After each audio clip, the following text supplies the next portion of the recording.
Once you have your first base up and running, chances are you're going to face alien attacks more and more. Getting your defenses set up early will give you the best possible chance at survival and ensure you can continue to grow your factory without having to constantly look over your shoulder. When it comes to defense, you really have two main components: walls and turrets. Walls will keep enemies out of your base, but will deal no damage, meaning enemies eventually will destroy them and make their way through. Turrets will be dealing all the damage, but without walls are easily destroyed, so using both at the same time is the best way to keep yourself safe. If you're following on from the last video, you'll know we've set up our red and green science factory, as well as the beginnings of the main bus. We're going to add a couple of things to our base before we can get started on defense. Since we're going to need lots of both, automating production of turrets and walls is a great idea to ensure we have a steady supply of both to replace everything broken, as well as expand on the regular. Walls first, since it is by far the easiest. Each wall needs 5 stone bricks, and these are simply made by smelting raw stone in a furnace. We can add another furnace setup to our line specifically for stone and connect it with some electric drills and coal to get it up and running. Drag these bricks to the main bus, pull it off where you want the assembler to be, and just connect it up with all the inserters for an easy walls factory. Just make sure to put a limiter on the chest, as you don't want too many walls piling up and eating up all your precious stone. Next up, turrets. Since we already have iron and copper, we can get started on this one straight away.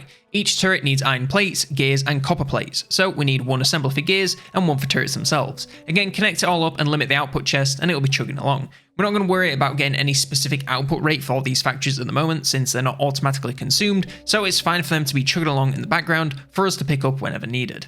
And finally, these turrets will all need ammo, but we're going to place our factory for this very specifically since we want a clear route to where our walls will be. I'd suggest planning out your walls and turret placement using blueprints first, and then building the ammo factory as close to this as you can without getting in the way. When planning your wall, try and find a balance between leaving room for expansion and something that you can build quickly to keep you safe. The last thing you want is trying to build too wide too soon and being stuck for hours making something you're not going to need for a good few hours after that. Regular mags just need iron, so it's easy to connect up an assembler and you're almost done. You just need to get the ammo into the turrets, so when planning your wall, also plant a belt that goes alongside your turrets with inserters to fill them up. Once this is all built, you should have walls with turrets automatically fill up with ammo and keep your base nice and safe. If you see your turrets are regularly running out of ammo, be sure to increase ammo production, as running dry during a big attack can be pretty catastrophic. Also, if possible, make sure your ammo belt goes in a circle around your entire base, as you don't want all your ammo sat at the end just for one turret, and instead want it to be constantly available to all turrets at the same time. It's not a perfect system, but it gives all turrets a decent chance at grabbing some ammo. When building this, if you've already triggered alien attacks, you'll likely have a few setbacks with them damaging or destroying parts of your factory before you make it 100% safe. This will be pretty frustrating, but just keep building your wall and turrets, prioritizing getting functioning turrets on the wall where enemies attack from first to get rid of the worst of them. Make sure to build a few repair kits to keep handy to fix up anything damaged, as it's a lot cheaper and less painful than totally replacing something. Once your main wall is done, you can continue to beef up your defenses by doubling up your walls, or adding something called Dragon's Teeth, which pretty much just slow down aliens, giving you more time to shoot them to bits. Once you've completed more late game techs, you can get more and more advanced defenses, such as laser turrets and even artillery to wipe enemy bases from the map from halfway across it. You can also take the fight to aliens with vehicles and weapons like the tank or Spidertron, and wiping out bases will ensure no more spawn from that area. I would advise taking out small bases close to your spawn as soon as you can, as it will reduce early attacks and buy you some more time until pollution spreads to those further afield. With armor, the SMG, plenty of grenades and ammo, you should be able to carefully draw out any aliens sat waiting, take them out and spam grenades at the base buildings until they're all gone.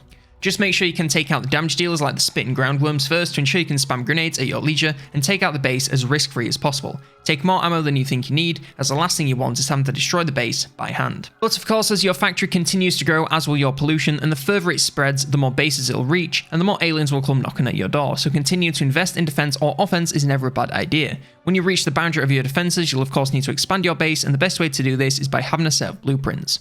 Find a segment of your wall that's perfectly straight and has, say, 3 turrets on it like so, make a blueprint out of it and align a turret with a real turret, and shift click. Keep doing this as far as you need before making a corner, which can of course also be done using blueprints to save you some time. When expanding, do it in small increments to ensure you don't overextend and grind your game to a halt whilst you make your borders larger.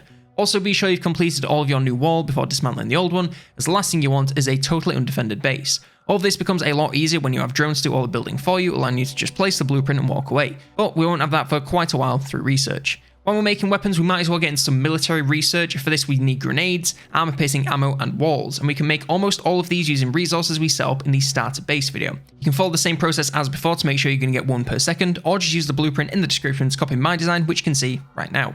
All you have to do is feed in resources from your main bus, and it'll get to work. But if you want the ratios and want to make your own setup, you'll need 11 military science assemblers, 1 for walls, 8 for grenades, 3 for armor piercing ammo, and 1 for regular ammo. You're going to need to set up some steel processing to fulfill everything, and rather than pull from our iron belt, I'd advise setting up a dedicated iron ore to plates to steel setup. Furnace ratios are 1:1, so if you make something like the setup displayed on the screen, you'll easily be able to fuel your steel production with both ore and coal without hurting your iron belts. Speaking of which, I'd also advise completing these 48 furnace setups we blueprinted last time to ensure your production is going to scale into the later game.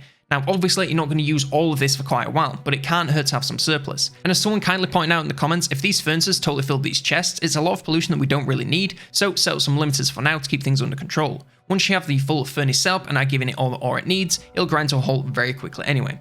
Anyway, once you have all of your resources being routed onto your main bus and to your science production, you can connect the science potions to the labs and get researching whatever your heart desires, knowing you're safe behind at least one wall. And that's all we have for today. I'll leave links to the Factorio cheat sheet as well as any blueprints in the description below. Leave any questions you have in the comments, like, subscribe, and if you want more Factorio content, then check out this video on how to set up your first base.